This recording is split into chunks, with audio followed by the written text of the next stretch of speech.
Now that you've found UBN Radio and discovered our quality talk shows, it's time to spread the word to friends, family, and the universe. 24 hours of music and talk. Radio without limits. That's why people keep coming back for more. That's ubnradio.com.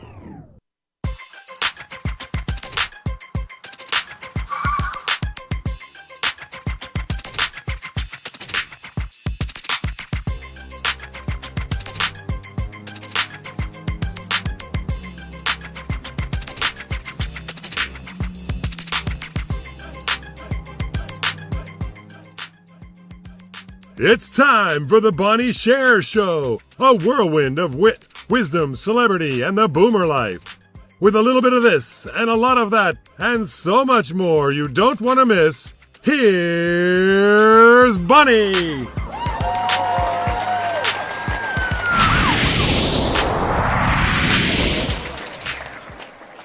Well, thank you, and hello to new friends and old. I want to thank you for tuning in, for calling in, and for joining us today for our conversations.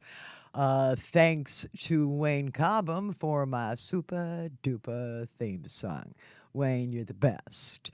I'm Bonnie Sher, and I'm going to be your host through the world of entertainment, through the great boomer generation, and through the type 1 diabetes community.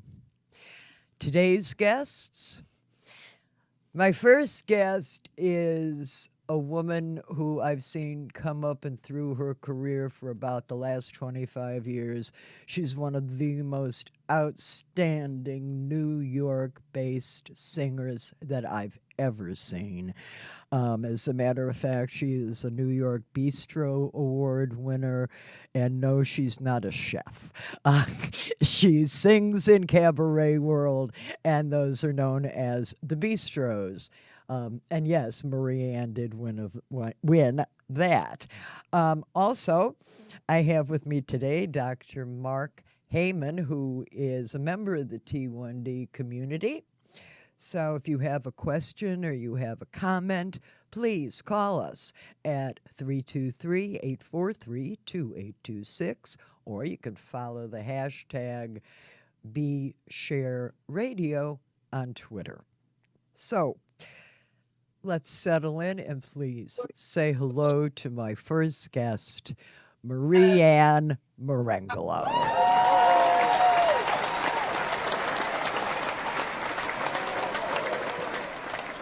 Marieann, it's so good to see you. How are you? I'm great, Bonnie. It's great. Thank you. I'm great. How are you? I'm hanging in there. The only thing that's distressing me right now is that I'm not going to be able to be in New York to see your show in 2 days. However, I know a trick. You do? What's the trick? Concert window. Oh. Do you know about Concert Window?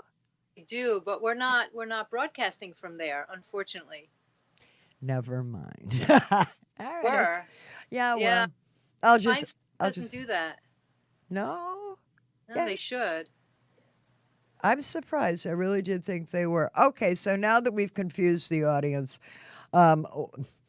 another time, Marieann, you have been at this for a very long time. I have watched you push and just grow as an artist, as a woman.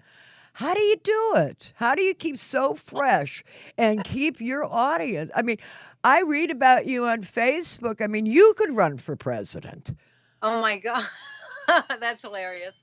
I don't know if I could run for president, but, what keeps me going is that I just have an amazing passion about what I do, and I always want to be fresh and always want to be new. And this particular songbook that I'm doing, the Bergmans, Alan and Marilyn Bergman, I'm just in love with their music and their lyrics. And it's like every time I get on stage to perform the music, it is fresh. It's like I'm living the moment for the first time every single time I sing their songs. You just gave me goosebumps. I so understand what you're saying. Wow. Yeah. God, that's fabulous. That's fabulous. Oh, Um, thanks. and heaven knows you work with some phenomenal musicians. Let me just take a moment and ask you to tell our audience more about the performance so those folks who are in New York who can get to your show know more about it. And you never know, they may drive in from New Jersey too. So even Connecticut. So tell us more about the show, please. Yeah, sure. So the show is I call it Between Yesterday and Tomorrow, the music of Alan and Marilyn Bergman. And it's an emotional journey through their lyrics. And really the songs just tell a story and take the audience on a journey through the music. And it's just phenomenal. I work with a trio. My amazing musical director, Doyle Newmeyer. We've been working together for 17 years now, Oh my and goodness. so it's just crazy how time goes by. But we love creating together, and just put our spin on this music. I'm also so I have a bass player, Boots Mallison, and my drummer, Sipo Kanane, and together, when I get on stage, I feel so supported by them. I don't have to worry about anything. And then I'm also working with this new phenomenal director. He and I started working together, putting together this project in November. And I called him up, and he was on board from day one. And his name is Will Nunziata. And he's just helped me to really soar with this project. When you have a director that you really trust, and they give you permission to just do what you do. And that's what he does for me. So I think that's why the show is taking me to a new level of performing.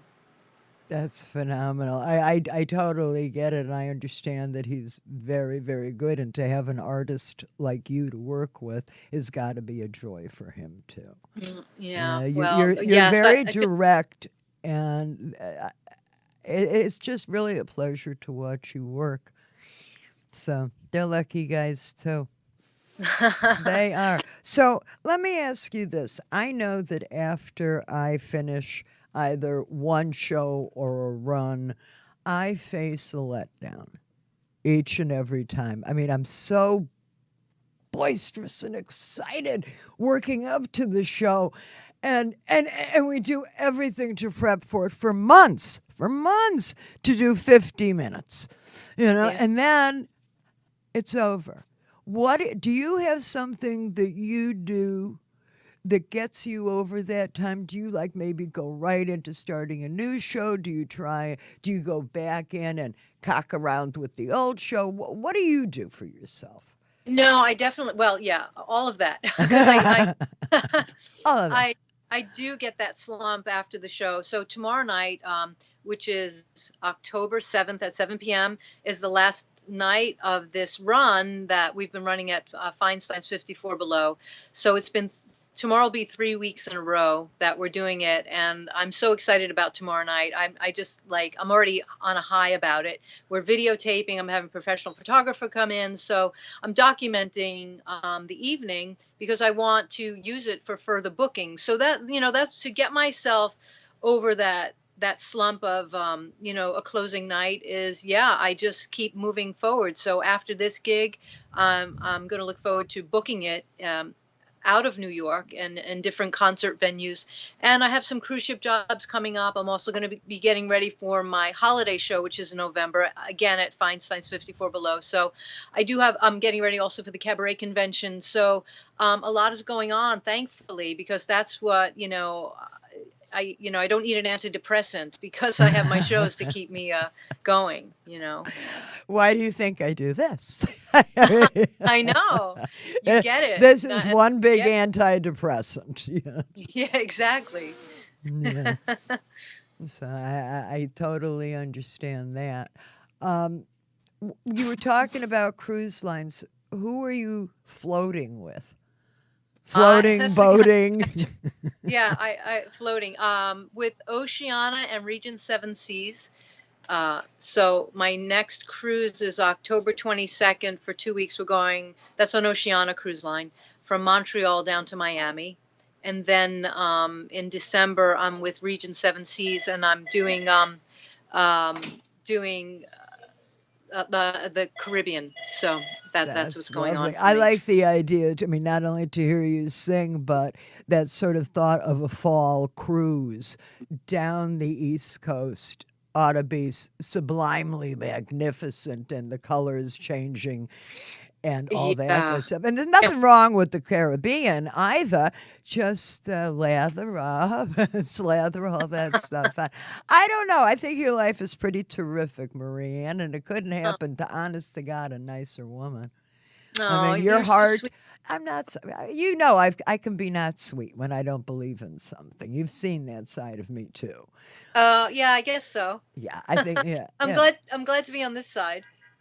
You've never been anywhere else. Oh, I Um, like that. well, I felt and still do. I feel a very strong connection to you. I guess because we are both vocalists and we Hmm. both sing from our hearts. Our heart seems to step before what key are we doing this in. Exactly. Well, I just want to interject here in saying that I'm honored to be on your show and knowing where you come from in your history and your great performing career. So for you to believe in me means a lot. I just wanted to say that. Well, you just gave me goosebumps. So I can't afford them. They may make me look bigger. This is my latest not concern. I Um, don't think so. what do you have anything in your mind that you would like to give a try? Oh, wait, I have a better question. When are you coming out to the West Coast? You need to be booked here, That's what I want to do. So it's like so fun. San Francisco or Yeah. So LA or yeah. So well, like I said, I'm putting together. I'm kind of rebranding myself in a way. I'm wearing this fabulous gown when I'm singing. We're doing photographs, and then I it's won't tell anybody about you in your pajamas the day before the show. I well, remember those flannel pajamas. Don't talk to me. I know. you just did. You just told them. Can't Anyway, trust me for a minute. I guess not. No, I do like to be comfortable. So the gown is very comfortable. But anyway, And you look so gorgeous in it. I forgot the question. What makes your day? What makes my day? Yeah. What makes your day? Oh, just it's so funny you just asked me that question. I was on the subway this morning, and this woman just sitting there, she like smiled at me for no reason. I don't know who she was, and I was like, that was so nice, and it made me smile. So it's those little moments in the day, and I love, also making people happy. Obviously I love singing, and my connection to the audience and getting the feedback I get back really makes my day. It's getting the reviews I've been getting, and Outstanding reviews. Did you fall over when you read the New York Times? I did. I couldn't believe that one. It was like phenomenal. Well, And why don't you share with the audience what we're talking about so they know? I'm sure you remember the eloquent and exquisite. Oh, there she is. Again, Miss Meringolo. I think they likened your voice to Streisand, as I remember, in one of your reviews. yes, It could yes. be worse than that, I could live with that. She's, I feel the inspiration, the reason I do sing, from a young kid. And, but it's interesting that I get compared to her vocally because even the first time I was 12 years old, I wasn't performing at the time, but someone said, "You remind me of Barbara Streisand." And I was like, okay, that's interesting. I love her. So, I always take it as a compliment. I would imagine so. Well, Yeah. wherever you got it from, my dear, you got it. You got Thanks, it. Bobby. So you're doing this show and then you're off cruising. And if our listeners and viewers want to follow Ms. Meringolo and Yeah. know what's happening in her life and career, how does one follow you? I'd say the best way is Facebook. My name, I have a fan page and a regular page. It's just my name, Marieann Meringolo. Should I spell that? Because it's a No, little we have it spelled out. I so know. if people want to friend me or follow me, I'll be happy to let you know what's going on in my performance world. Do you tweet? I do tweet. I Aha, tweet. she's a tweeter. A Okay. tweeter. And I know that you have a website, although you have told me that it has not been updated recently because you've been working so I'm much. terrible with those things. I need to be more up on that, and I got to talk to my web designer that we have to put up some new pictures, and I think also, like I said, I'm rebranding. So once I get the new pictures and the new video, all that'll be updated. But right now, the best way I would say is Facebook. That's where I do all my updates, so people know what's going on. Could you tell us some of the tunes that you will be performing in your show tomorrow night? Yes, absolutely. The Way We Were, Summer Me, Winter Me, What Are You Doing the Rest of Your Life, Between Yesterday and Tomorrow. What else? The one from Tootsie? It must maybe It's You. I think I'm saying the wrong title. But you'll remember when you get there tomorrow because they all just keep on afloat. They're just again phenomenal songs. Go ahead. I'm sorry. No, most people know all the music, but what I've been finding is that people are commenting on the lyrics. They didn't realize how amazingly poignant and touching and heartfelt the lyrics are. Some of the pop songs, like the one from Tootsie, it really does delve into a relationship and questioning and searching and seeking to find that perfect relationship. And, that's one of the songs we heard on the radio. So, yeah, even when I started learning it, I was like, oh, my God, this is such a beautiful song. And so I love, again, taking the songs and putting my own spin on them. Well, I just listened to one of your tunes that I hadn't heard before, and it was what you did with Alfie. Oh, yeah. That was, and it's on YouTube, people. Marieann, Meringolo, Alfie. Thanks. Wonderful. You know where that came from, that idea? Can I tell them about it? Of why it's Sure. different? Yeah. So what I did was I took out the word Alfie. I noticed. Yes, it's brilliant. And I said to my musical director, Doyle, let's see if this works musically if I never say Alfie. And we tried it, and it worked brilliantly. And the reason I did it is because when I sing, I need to really connect to what I'm doing. And I don't know anyone named Alfie. And I thought, how can I say what's it all about, Alfie? Well, with better than I Alpo. don't know who Alfie is. No, but and I was waiting to hear Alfie. And so at the beginning, I thought, that's an interesting way to open it. And then you kept on it, and it worked beautifully. Oh, thank you. This girl never would have come up with that. You're a brilliant person on top of being a terrific talent. That's really sweet. Thank you. Well, it's nice when you think of something creative and it works. Isn't it? Because there have been those other times that I've thought, oh, wouldn't this be jamming? And then I think, what was I thinking? But when you come up with a beaut like that, and you can take credit for that and own that, and that you certainly do. Thank you. I hate to end this chat with you because it's been too darn long for us and letting my audience get to know you too, but know that I am going to be rooting you tomorrow night and every other night, Marieann. It was really a pleasure to talk to you. Take good care, and I want you to come back and visit us again soon. All right, Bonnie. Thank you, Marieann. Thank you so much. It was so great. Bye.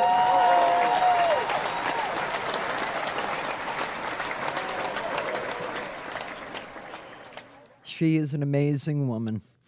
You are listening to the Bonnie Sher Show, so please join the conversation. You can call in at 323-843-2826, or you can follow the hashtag BeShareRadio on Twitter.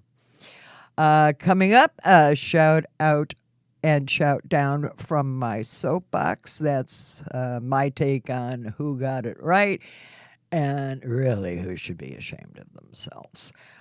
So let's go to break now with one of my favorite tunes by Marieann Meringolo.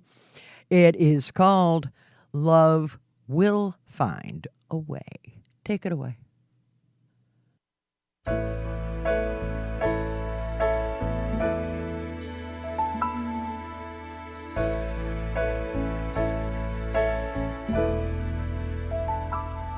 If your heart always did what a normal heart should do, if you always play a part instead of being who you really are, then you might just miss the one who's standing there. So instead of passing by, show them that you care. Instead of saying why me and why you, why not we too? 'Cause love don't need a reason. Love don't always rhyme, and love is all we have for now. What we don't have is time. If we always believe all the madness that we're taught, never questioning the rules, then we're living lies we bought so long ago. How are they to know it's not who's wrong or right? It's just another way, and it's not about a fight. It's just I wanna stay with you to the end, with you, my friend. 'Cause love don't need a reason. Love don't always rhyme, and love is all we have for now. What we don't have is time. I'll hold you close, time can't tear us apart. I will stand by you. We've got to start with the beat of one heart. Together we will see this through. 'Cause love don't need a reason.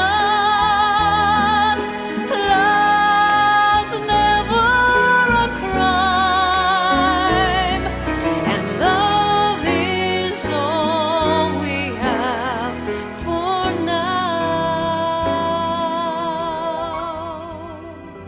What we don't have, what we don't have is time.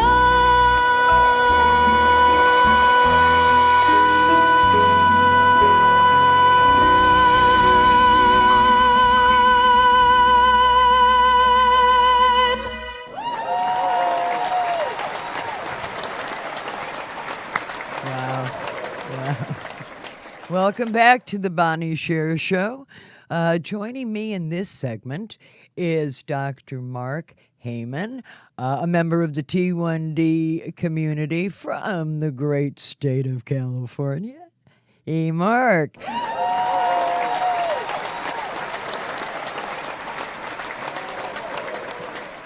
Hey, Mark.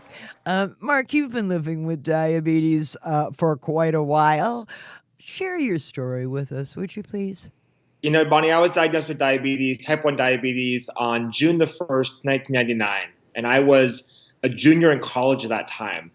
I was so excited. That summer, I was about to go on my dream trip. I've been studying French for the past 7 years, and I had never been to France. And, towards the end of the quarter, I was at UCLA, and towards the end of the quarter, I was just feeling awful. I was going to the bathroom every 5 minutes. I was drinking tons and tons of water. And I said to myself, I've got to get through. I've got to get through this because I got to go to France. And I knew I was really sick, but I didn't want to go to the doctor because I was so scared Of what? they're going to tell me that I couldn't go to France. So, but kind of it came down to a point where I couldn't move. I took my parents live in San Diego, and I took the train from LA to San Diego for Memorial Day weekend, and we ended up my parents picked me up at the train station, and we went to a restaurant that we'd been going to for years, and we sat down at there were 4 chairs at the table, and there were 4 glasses of water, and I drank them all. and then I got up. The waiter was too slow, so I got up to find the water jug to pour myself more water.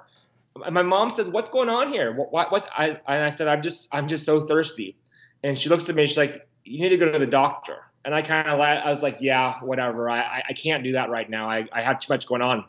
So, the rest of the weekend went on, and I wasn't doing so well. I tried to go for a run, and I made it about 50 yards before I had to stop. But I took the train back to Los Angeles, and I'll never forget this. I was on the train from San Diego to Los Angeles, so thirsty, drinking Pepsi and drinking lemonade and whatever. And I knew I had to go to the doctor. So I go to the doctor at the UCLA Health Center, and I tell them what's going on, and they check my blood sugar, and the doctor saw the meter. It said high. Yeah. And he went crazy. He shoved me in a chair. And this is a very large man, to put it nicely. He shoved me in a chair and said, "Don't move. We're calling an ambulance." I was like, "Well, what's going on?" It says high, medium, low, not so bad.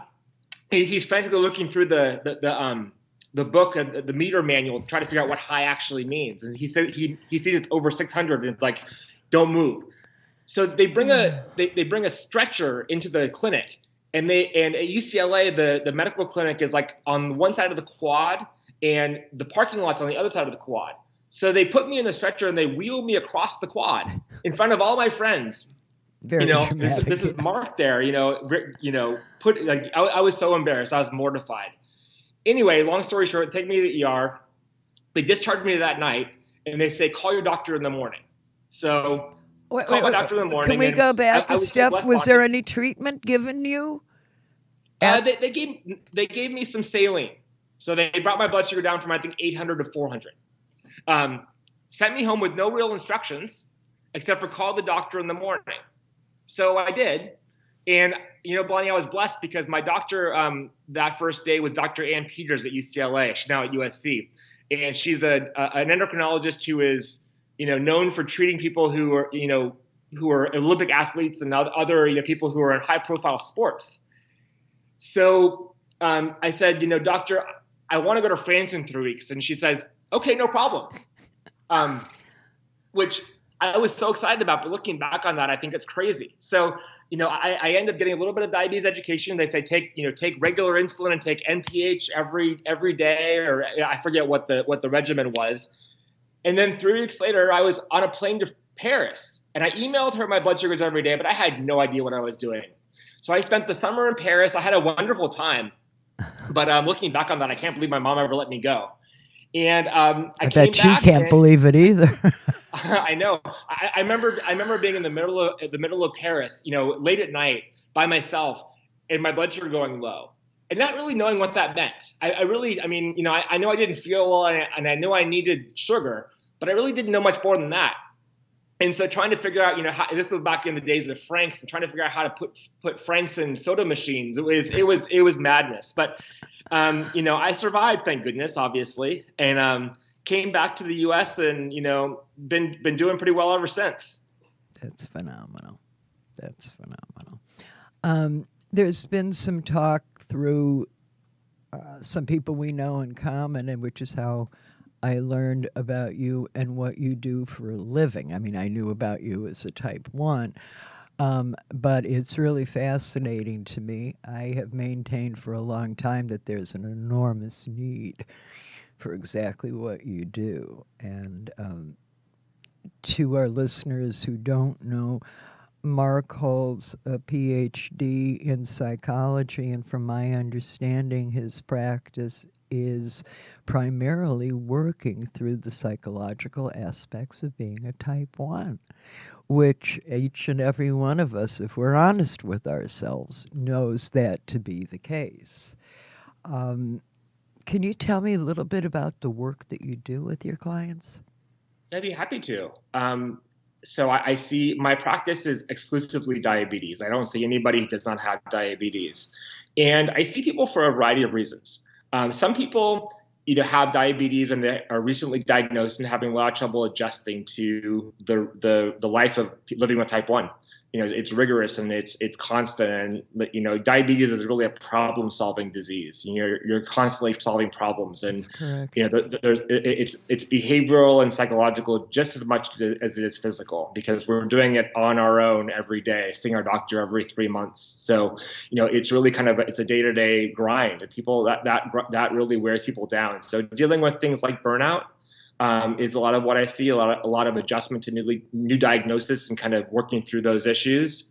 I see other people who have some pretty significant psychological problems related to diabetes, things like eating disorders, people who omit insulin to lose weight, people who have fear of hypoglycemia, so they keep their blood sugar abnormally high because they're scared of going low, and then people who are scared of hyperglycemia, who keep their blood sugar abnormally low in order to avoid going high. And then I see some people who have, who are living life with diabetes, and they have some other mental health conditions that are not really related to diabetes. But having those types of challenges in their life really impacts their ability to manage their diabetes well. So I help them to kind of live well with diabetes, live with depression or anxiety, as well as to manage their diabetes well. And that's kind of a nutshell of the type of work that I do.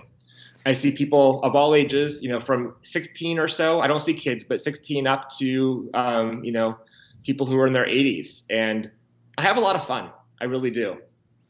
And how has it helped you with your own diabetes, do you think? It keeps me very much. It keeps me aware and keeps me humble, for sure. It is a very humbling disease. I've never thought that way, but yes, you're absolutely right. It surprises me that, for some people that I meet, I'm one of the first people with diabetes they've ever met. And I see them in a professional setting. And I see that, in my own life, what I recognize is how important the support that I have from my friends and family, but also from my diabetes family, people that I know and great friends who have diabetes, how important that is. Because for so many people that I meet in my practice is that they feel so isolated and they feel so alone.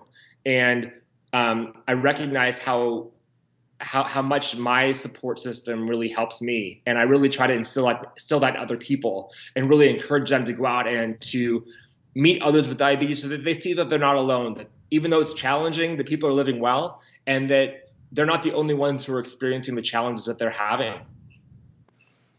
Interestingly enough, I've been a T1 now for 49 years. And until about maybe 3 years ago, I only knew one other type 1. Really? Yeah, it just wasn't.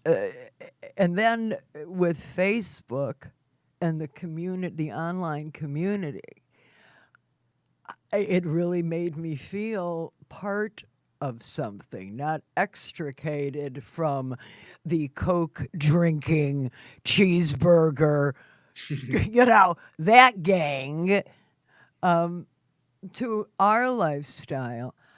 And that's really what drove me to do this show, is to bring out all the similarities, fears, jovial moments. I mean, there can be some good times too. Good times when you see good numbers. I started out at Jocelyn, and they kept me so low that I felt nothing but lousy, and that rolled over into my emotional side as well. I thought, these guys are supposed to be so brilliant. Well, why did they make me feel worse? Well, there's something wrong with me. And so that's how I took it. And I was, but I think to have somebody like you who, even my endo, who I've been with over 30 years now, is pretty darn brilliant, And with all of the wonderful advice and training he's given me, there came a time where I had to say to him, arguably, you're the finest endocrinologist in the United States. However, one thing that you aren't and can't be is a type 1. And there is a whole different level of understanding. So for somebody like yourself, who does understand what a T1 is subject to, as well as having learned and studied these tools which you have taken on, it's just such a marvelous win-win, Mark. And I wasn't kidding before. I need to book some hours with you myself. Hey, this girl gets a little shaky sometimes too. Now, I know you've also started an organization. Can you speak on that a little bit, please? Tell everybody the name and all about what you're doing with the organization. Sure. Well, my organization is called the Center for Diabetes and Mental Health. And really, it's the main focus of it is my clinical practice, where I see patients and really, and I, provide clinical services that are really so needed. And so, in so many parts of the country, there are no services available for people with type 1. There's no therapists or mental health professionals who understand the really unique needs and challenges that people with type 1 experience. So that's really the primary focus. The secondary focus, which I think is just as important, is to provide training to people like your endocrinologists, like certified diabetes educators around the country on these issues, because they're the ones on the front line. They're the ones that we are seeing on a regular basis, hopefully. And they need to be able to at least identify some of these challenges, and either to be able to recognize them and help their patients in the immediate time, or be able to refer them to someone who's qualified to be able to help them. Because if that's not happening, then we're all living with these challenges all by ourselves. And by recognizing them and being able to address them in some way, that's really, really valuable to endocrinologists, primary care physicians, CDEs, people who are interacting with us on a regular basis. And then I also do work in the diabetes business community. So I work with some medical device companies, pharmaceutical companies, to really help them to understand the patient experience, to help them understand the challenges that patients have and the reluctance that some patients have in taking medication, taking additional medications, or using medical devices, and helping them to really understand and to frame things in a way to empower patients who are so that they understand the patient experience better and can really serve their folks. Nothing makes me more upset when I call my pump company and they don't understand, and I say, I'm having a really hard time, and the customer service agent doesn't seem to recognize what's going on. And really helping, doing things like training the people on the front lines. What are the challenges of people that we live with on a daily basis? And how can I understand them better? And how can I not certainly solve those problems, but certainly empathize with those challenges and help me when I'm having problems with my pump, or having problems with my CGM, or whatever that issue may be. Well, that's something that we clearly all need. It's tough to do this alone. And given an opportunity, sometimes I think our brains play tricks with us. And we maybe need somebody to say, okay, well, that's a possibility, but maybe if you look at it from a different point of view, I think, but it takes one to know one. I couldn't speak on, I don't know, male impotence. I just, you know what I mean? I've heard about it, but I don't know from what that's about. But another T1 is going to understand my fears, my concerns. And what a wonderful juncture of friendship and therapist at the same time, because you do come to it with such an understanding. Yeah, so I think it's remarkable work that you're doing, and kudos. Well, thank you, Bonnie. Yeah, I look forward to hearing lots of good things. Tell our audience, please, how they can follow you, how they can know how to contact you, how to follow up on what's happening with your practice and such. What's going on? How Well, the can best way the best way is to check out my website, www.cdmh.org. That's Center for Diabetes and Mental Health.org, CDMH. And I write a blog. I try to write a blog regularly. It happens more sporadically than I'd like, but there's lots of blog entries about my experience with type 1, my views on the psychological challenge of living with type 1. My contact information is there, and I'm happy to respond to any emails that are sent to me. I get a lot of emails from around the country asking for recommendations for therapists. And unfortunately, most of the time I have to say that I don't know of anybody. But I certainly am happy to help people in the community find good resources, do you work especially by if I know Skype? them. Will you I can work? I can work by Skype if people live in California. Okay. Unfortunately, state licensing laws don't allow me to see Understood. people outside of California. And Understood. then I'm on Twitter fairly regularly at Diabetic Psych is my handle. And also my practice has a Facebook page. So if you want to go to Center for Diabetes and Mental Health on Facebook, you can find it there. And I post all my blogs there as well. So lots of opportunities to find me. I've also written for for Insulin Nation and for Beyond Type 1. There's some great articles. One that I'm really proud of is on Insulin Nation called Why Would You See a Diabetes Psychologist? And that kind of gives an outline as to, if you're having psychological problems, a way to think about, whether or not you need to see someone who has expertise in type 1 or whether you can see somebody in your community. I think that's a really helpful resource. That's wonderful. Well, I know I'm going to be looking at all of this far more closely now. And I want to thank you so much for taking the time and spending it with us. And what I'd like to do is stay in touch with you and have you back on the show with some other questions and tricks maybe that you have come up with as the T1 or as a therapist that we might all be able to learn more from, aside from following you on Facebook and tweeting and all of that stuff. And I hate to end this interview, but the time has come for me to move on. Thank you so very much, Mark, for being on the show with me today. You're welcome. Thank you, Bonnie. You take care.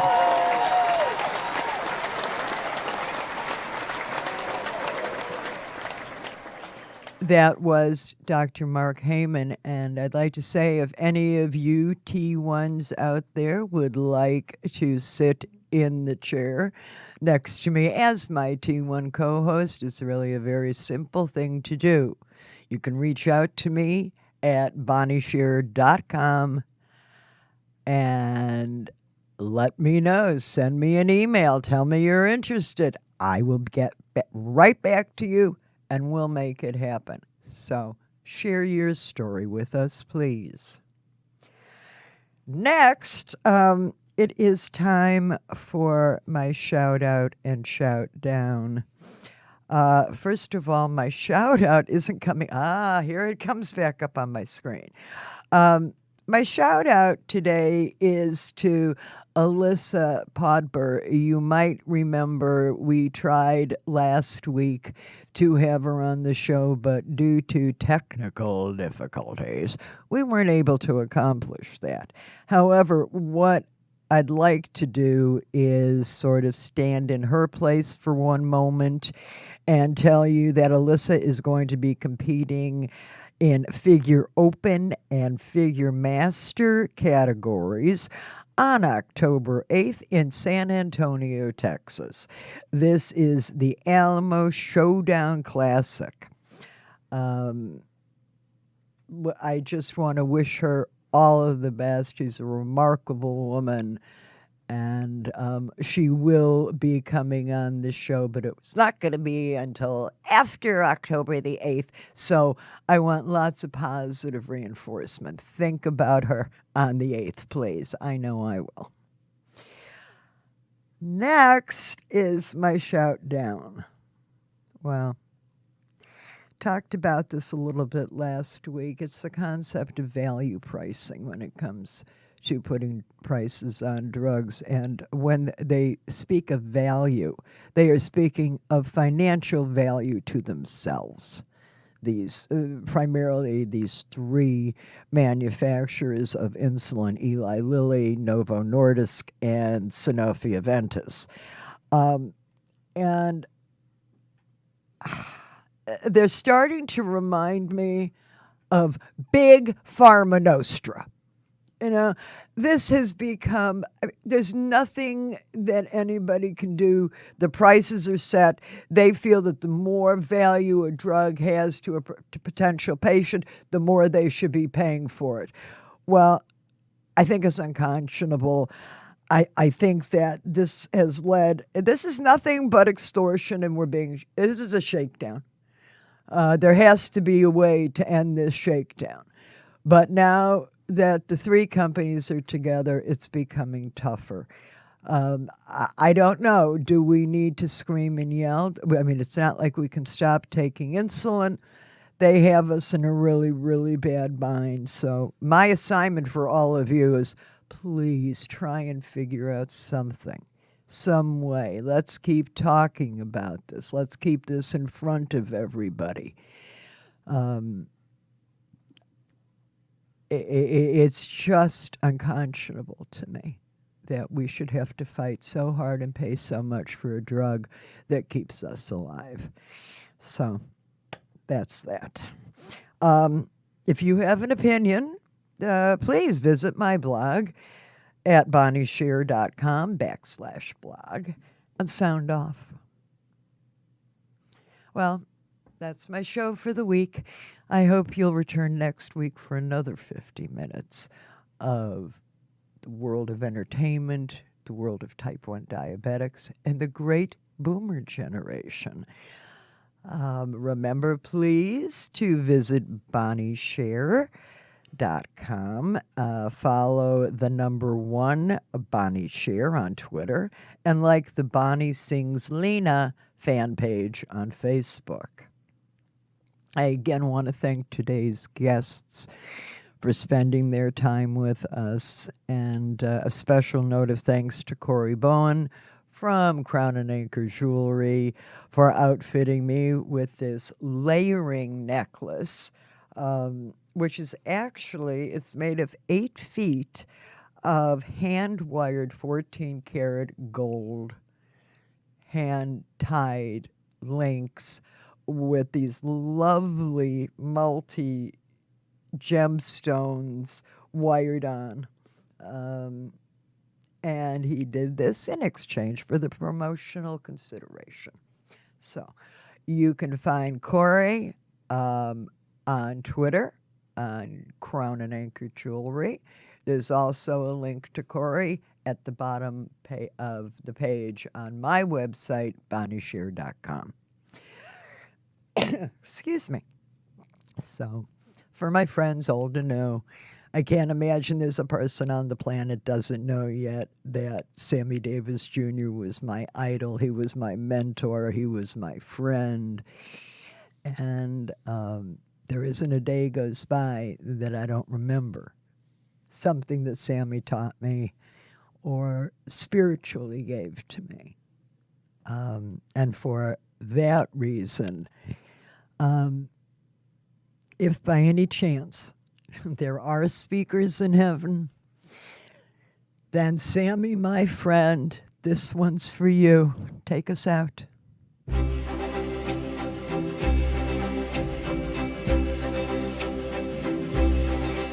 Whether I'm right or whether I'm wrong, whether I find a place in this world or never belong, I gotta be me, I gotta be me. What else can I be but what I am? I want to live, not merely survive. this dream of life that keeps me alive. I gotta be me. I gotta be me. The dream that I see makes me what I am. That faraway prize, a world of success, is waiting for me if I heed the call. I won't settle down, won't settle for less, as long as there's a chance that I can have it all. I'll go it alone,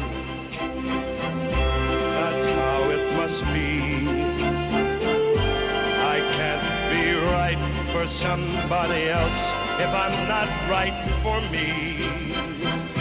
I gotta be free. I've gotta be free. Daring to try to do it or die. I've gotta be me. I'll go it alone.